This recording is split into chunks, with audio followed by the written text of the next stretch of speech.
지식으로 정신을 무장하고 장점으로 돈을 벌어라. 안녕하세요. 냉동 탑차 전문 화물차 창업 경영 컨설턴트 미스터 리입니다. 오늘은 그 법인 남바에 대해서 조금 깊이 들어가 보는 시간을 한번 가져보도록 하겠습니다. 뭐 임대 넘버가 좋냐, 법인 넘버가 좋냐, 뭐 어떤 넘버가 좋은지, 개별 넘버가 좋냐, 뭐 이렇게 얘기를 하시는데, 개별 넘버는 실질적으로 사시는 분들이 뭐 솔직히 많지는 않죠. 아무래도 금전적으로 여유가 있으신 분들이 개별 넘버를 많이 사시니까 가장 좋은 거는 뭐 개별 넘버죠. 지입료 안 나가고, 그리고 뭐 보증금 이자 안 나가고, 일단은 내가 투자한 돈이긴 하지만 뭐 대출을 받았든 어찌됐든 결국에는 내 적금인 거니까 그 돈을 갚고 나면은 어차피 그 돈이 나한테 다시 생기는 거니까. 내가 그리고 또 개별 넘버는 언제든지 또 현금화 시킬 수가 있죠. 그 시세에 맞춰서. 그런 부분을 따지면 개별 넘버가 가장 좋습니다. 그리고 두 번째는 이제 법인 넘버, 그리고 임대 넘버, 이렇게 두 가지로 볼 수 있는데요. 뭐 임대 넘버 같은 경우에는 뭐 일단은 넘버를 빌렸을 때 임대 넘버에 대해서 그 관리비로, 임대료로 20만 원을 내야 되죠. 그리고 내가 A라는 거래처를 구하면은 A라는 곳에서 또 20만 원을 줘야 되고, B라는 거래처를 구하면은 B라는 거래처에서 또 20만 원을 또 지입료가 나가는 곳이면, 대부분 무제에서는 지입료가 안 나갑니다. 이미 그 무제라고 하면은 거기서 이미 운수회사에서 빼가고 남는 돈이거든요. 그러니까 완제는 거기서 20만 원 정도를 대충 다 빼죠. 그렇게 보시면 될 것 같고, 무제는 이미 뺀 돈입니다. 지입료를. 그래서 무제는 거의 뭐 지입료가 없다고 보시면 될 것 같아요. 그래서 임대 남바를 빌리면은 일단은 임대료가 나가죠. 그리고 A, B에서 또 임대료가 또 관리비가 또 관리비 명조로 뭐 20만 원씩 해서 두 번 또 더 나가게 되면 한 달에 나가는 지출이 한 60만 원 정도 가까이 되죠. 상당히 뭐 적지 않은 금액으로 볼 수 있을 것 같습니다. 그리고 이제 법인 남바. 그래서 사람들이 뭐 법인 남바가 그럼 더 좋겠네요. 이렇게 얘기를 많이 하십니다. 법인 넘버는 일단 뭐 A라는 물류센터를 관리하고 있는 운수회사가 자기네 넘버를 차주한테 주고, 그 넘버를 단 차주가 그 운수회사가 그 남바의 운수회사가 운영하고 있는 물류센터에서만 일을 할 수 있는 겁니다. 그래서 일단은 그쪽 물류센터 일이 A라고 하면은 B라는 거래처만 하나 더 구하면 되죠. 그러면 한 20만 원 정도를 절감하는 효과를 볼 수 있습니다. 그렇지만 이 법인 남바랑 임대 남바의 가격은 상당히 많이 차이가 나요. 임대 남바가 지금 1톤 같은 경우에는 뭐 한 400에서 450, 2.5톤에서 4.5톤 미만 뭐 차량 같은 경우에는 지금 뭐 300에서 350 정도 하는데요. 일단은 지금 법인 남바 같은 경우는 한 돈 1,000만 원 정도 얘기를 해요. 그리고 뭐 임대 남바가 한 700 정도 올라가면은 700 정도로 이제 그 나가는 비용이 올라가면은, 구입하는 비용이 좀 올라가면은 법인 남바도 똑같이 올라갑니다. 법인들도 아는 거죠. 니들이 우리 남바를 쓰고 우리가 운영하는 물류센터에서 일을 하면은 임대 남바보다 지입료가 더 덜 나가니까 거기에 대한 그 부가가치를 또 포함을 시켜서, 예, 또 사람들한테 판매를 하는 겁니다. 또이죠. 그렇죠. 어차피 뭐 임대 남바 뭐 3, 400 주고 사냐, 아니면 법인 남바 1,000만 원 주고 사느냐, 뭐 이 차이인데, 어차피 뭐 한 달에 뭐 20만 원씩 1년 하면 240만 원, 2년 하면 500만 원. 뭐 법인 남바를 2년 정도 달고 있으면은 뭐 좀 더 뭐 저렴하겠죠. 똑같겠죠. 그리고 법인 넘버 만약 5년 이상 달고 있다고 하면은 그 물류센터에서 훨씬 더 이득이라고 볼 수 있겠죠. 20만 원씩 계속해서 저축이 되니까. 하지만 뭐 이렇게 뭐 한 법인 넘버를 다시고 한 곳에서 대부분 뭐 5년, 10년, 뭐 15년, 20년 이렇게 일하시는 분들도 분명히 계십니다. 그런 분들도 분명히 보았고요. 근데 그분들은 그 센터에서만 일을 할 수 있다는 단점이 하나 있죠. 이게 뭐 자기랑 맞으면은 장점이 될 수 있는 거고, 그 물류센터 사람들이라던가 그 물류 일이랑 뭐 맞지 않는다면 자기한테는 뭐 좋은 점이 아닌 거죠. 단점으로 들어가 버리는 거죠. 이런 피해 사례들이 간간히 저도 아직까지도 많이 보고 있어요. 법인 남바를 탄 차주가 그 법인 남바에서 운영하고 있는 물류센터에서 일을 하는데 코수가 안 잦았다 이겁니다. 내가 한 10군데를 가고 있었는데 15군데를 보내요. 그러면서 한 10만원, 20만원 정도밖에 더 줘. 근데 근무 시간은 한 2시간 정도가 늘었어. 근데 이렇게 해서 일을 해라. 강제적인 부분이 조금 들어간다는 거죠. 법인 회사에서 이제 강제적으로 이제 그렇게 일을 시킵니다. 이랬을 때 차주 같은 경우에 뭐 싸우는 경우도 상당히 많고요. 뒤집어 엎겠다 뭐 이딴 식으로 하는 게 어딨냐 뭐 이런 식으로 이제 싸우는 경우도 있고, 뭐 되게 좀 착하신 분들은 이걸 어떻게 해야 되냐, 일을 해야 되냐 이러신 분들도 있습니다. 아니면은 운수회사에서 뭐 이렇게 남바를 떼라, 나가려면 남바를 떼라 그러면 남바를 또 붙여야 되죠. 그래서 대부분 돈이 없는 사람들이 화물을 하기 때문에 이 운수회사에서 돈이 없는 사람들을 악용합니다. 네 어차피 우리 임대남바 법인 남바 떼면은 네가 법인 남바 떼고 다른 임대 남바를 붙여야 되는데, 그럼 네 어디 가서 몇백을 또 구해서 또 일은 네 몇백 손해 아니냐, 뭐 이렇게 이제 이런 걸 아는 거죠. 그 사람이 그거를 손해보지 않을 사람이라는 걸 아는 거죠. 법인에서도 이거를 이제 악용하는 경우가 상당히 많습니다. 적지 않아요, 실제로. 그리고 법인 남바를 달았을 때 법인 남바 운영하는 A라는 물류센터 소속으로 해서 일을 하고 있습니다. 근데 B라는 투잡을 잡을 때 투잡은 그래 뭐 한 가지 일만 우리가 관리하고 있는 물류센터에서 일하면 돼. 대신 뭐 투잡은 네가 뭐 하고 싶은 뭐 투잡을 하나 잡아서 일을 해. 이런 식입니다. 이런 식의 물류센터가 있어요. 운수회사가 있어요. 그러면은 하나는 걔네가 운영하는 물류센터 일을 하나 해주고 나머지 투잡은 내가 알아서 잡는 겁니다. 그렇게 해서 진행이 될 수가 있고요. 진짜 조금 막 도색되어 있는 차량 보십니까? 막 GS 뭐 도색이 되어 있고, CJ 도색이 되어 있고, 뭐 아워홈 도색이 되어 있고, 웰스토리 도색이 되어 있고, 뭐 이마트 SSM 도색이 되어 있고, 마켓컬리 뭐 도색도 되어 있고, 이런 도색이 되어 있는 차들은 한마디로 직영 차량이라는 거예요. 왜냐면은 거기에서 이제 일을 해야 된다 이거죠. 일단은 기본적으로 상식적으로 한 가지 예를 들면은 GS 리테일 물류를 도색을 해 놓고 CU 편의점에 가서 일을 할 수는 없는 거죠.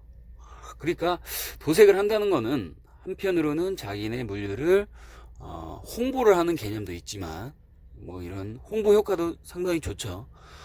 그런 것도 있지만 다른 일을 아예 하지 말아라, 투잡을 함부로 잡지 말아라, 이런 개념으로 도색을 시키는 경우도 있습니다.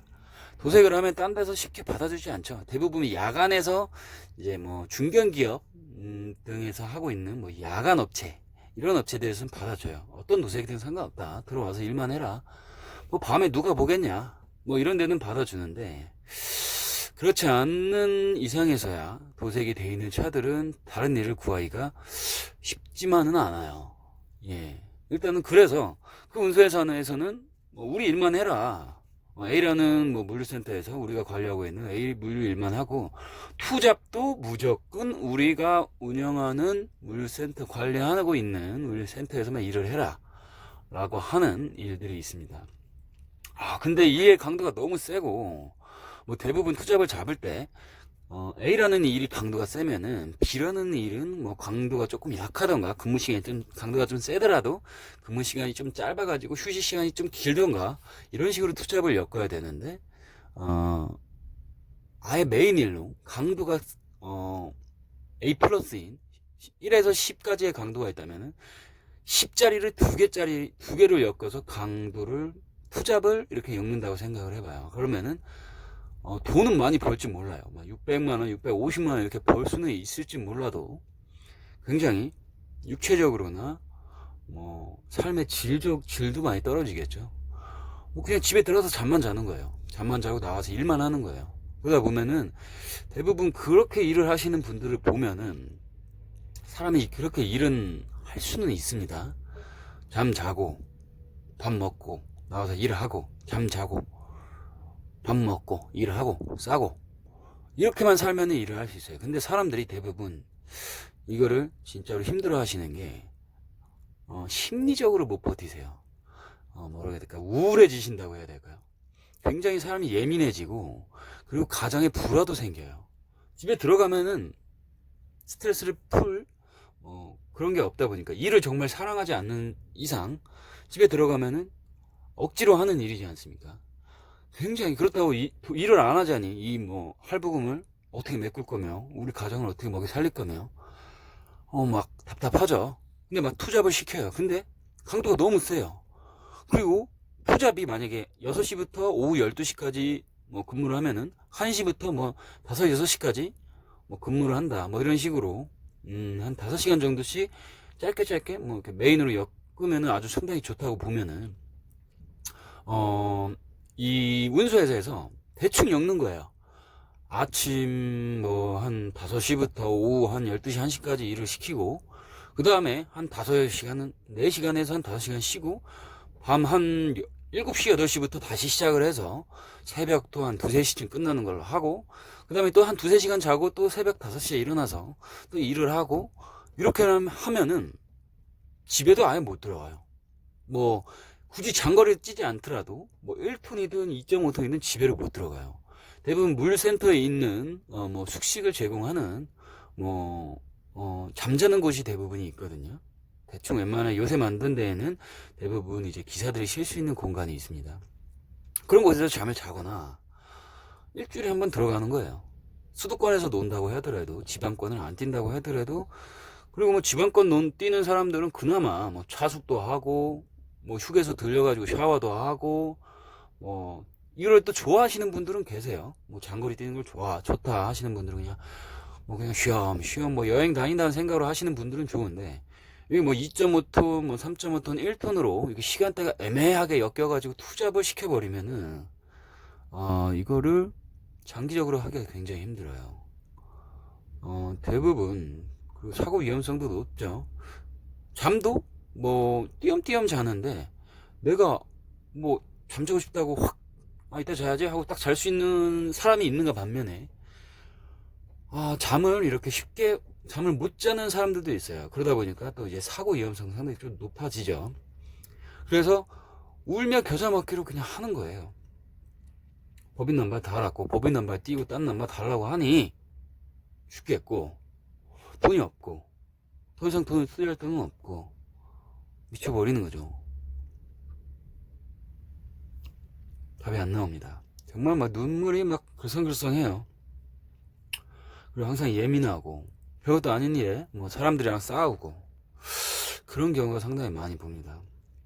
저는 그냥 모르겠어요. 저 개인적으로는 그냥 임대 넘버가 좋은 것 같아요. 자유롭고, 그리고 센터에서 일하다 보면 또 어떤 문제가 생기냐면은 물류센터 직원들이랑도 사이가 또 안 맞는 경우도 있고요.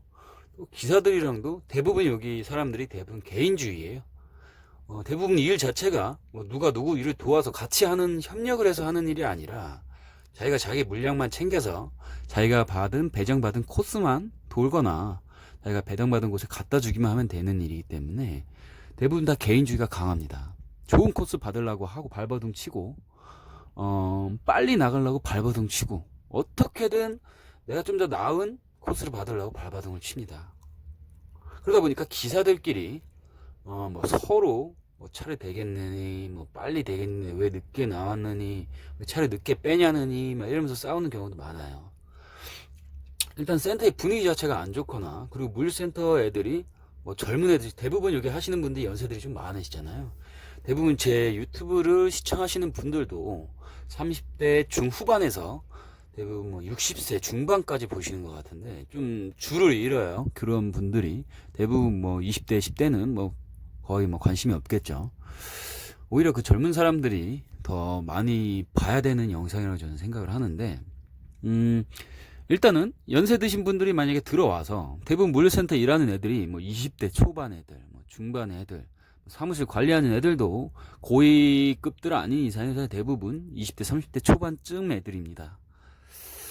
그러다 보니까 걔네들이 한번 막 잔소리를 하고 이러면은 막 정말 힘들어 하세요.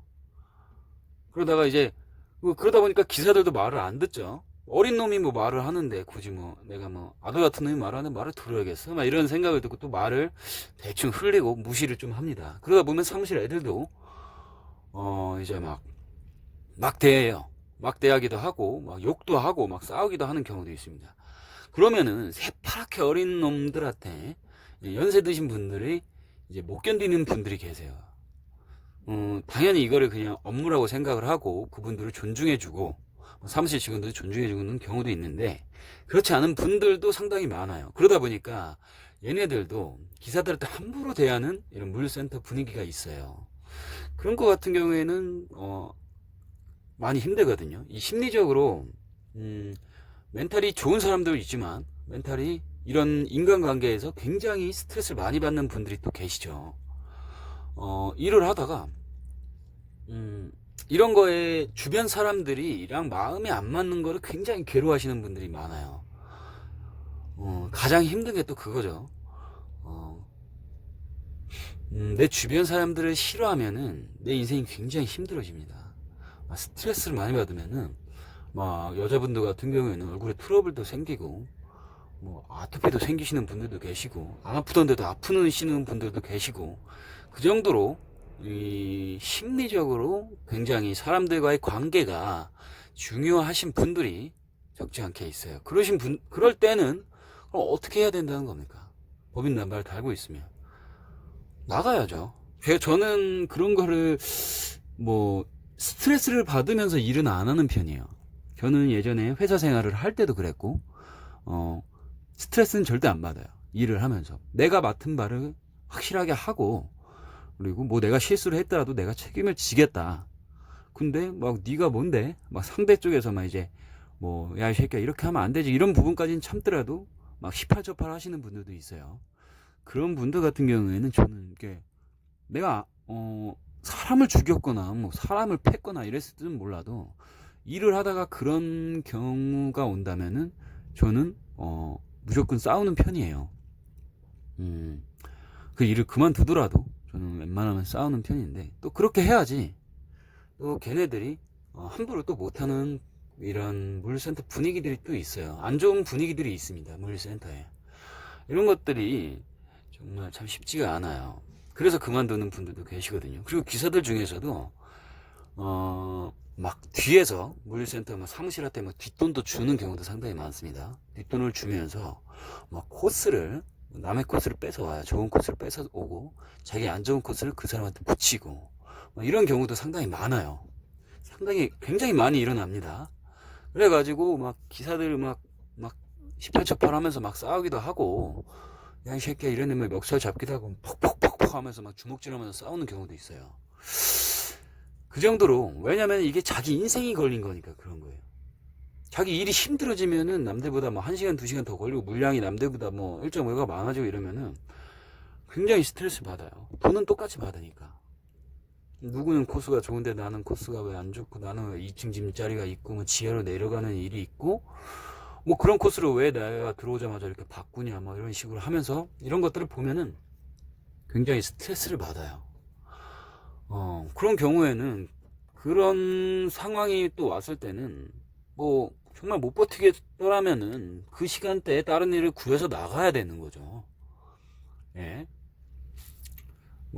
일이라고 보긴 조금 어려울 수도 있겠지만 탕발이 뛰는 거라는 개념이 좀 틀리니까 고정적으로 거기에 이제 소속이 돼서 일을 하는 거니까 거의 어떻게 보면은 거기 이렇게 사업자만 냈을 뿐 거기에 직원 개념으로 이제 그 물류센터랑 군세에 소속이 돼서 일을 하는 거랑 똑같은 개념이죠. 그렇게 보면은 이게 참 이 직장이 너무 힘든 거예요.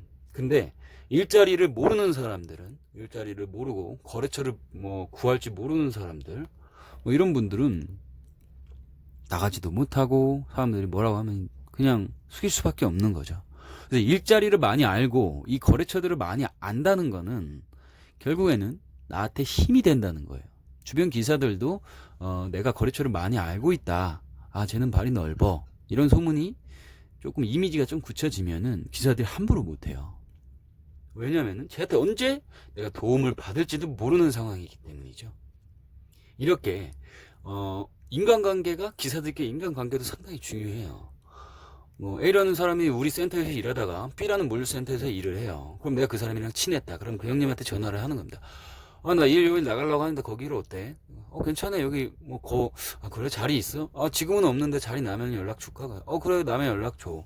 그럼 내가 이쪽 일 그만두고 걸로 갈게. 뭐 이런 형식으로 이런 인맥이 굉장히 중요해요. 그래서 이 법인 남바를 또 들어가면은 내가 쉽게 그렇게 못한다는 겁니다.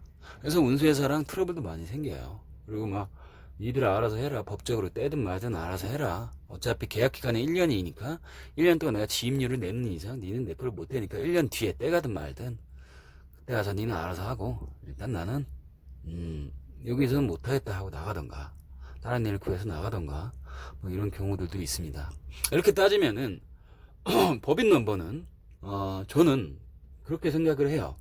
뭐 한 곳에서 꾸준히 일하시는 상황이 될 거라는 거는 누구도 예상을 할 수가 없는 거죠. 그 물류센터랑 사람들이 맞고 거기서 일하는 기사들이랑 맞고 내가 일하는 코스에 내가 만족을 하고 거기서 받는 금액에 만족을 하고 그리고 그 물류센터가 매년 어떻게 바뀌고 코스가 뭐 물량이 늘어나서 어떻게 바뀌고 뭐 어떤 시스템으로 바뀌고 물류센터가 이전을 하고 어떻게 되든지 간에 나는 여기서 꾸준히 일하겠다 한다면은 법인 넘버를 달고 들어가도 됩니다. 하지만 물류센터도 요즘에는 상당히 변화가 많이 있고 그리고 물량에도 많이 차이가 있을 거고 코스에도 많이 차이가 있을 수도 있고 사람들하고도 많이 맞지 않고 않을 수도 있는 거고 이런 변수의 사항들을 모두 생각을 한다면은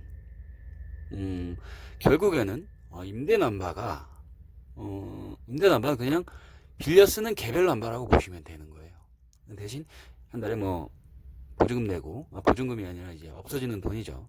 수수료 내고 한 달에 20만 원씩 해서 그냥 뭐 내가 개별 남바를 빌려 쓴다라는 개념으로 생각하시면 돼요. 저는 돈이 있으면은 개별 남바를 사고 그리고 없으면은 임대 남바를 사는 게 좋고 그리고 법인 남바여도 그 운수 회사에서 기사의 편의를 잘 받아주고 기사가 뭐 너무 힘들어하면은 법인 남바긴 하지만 네가 이거를 임대 남바 형식처럼 지입료만 내고 우리 남바를 빌려주는 형식으로 해줄 테니까 다른 일 알아서 구해서 해라 라고 하는 운수회사도 있어요.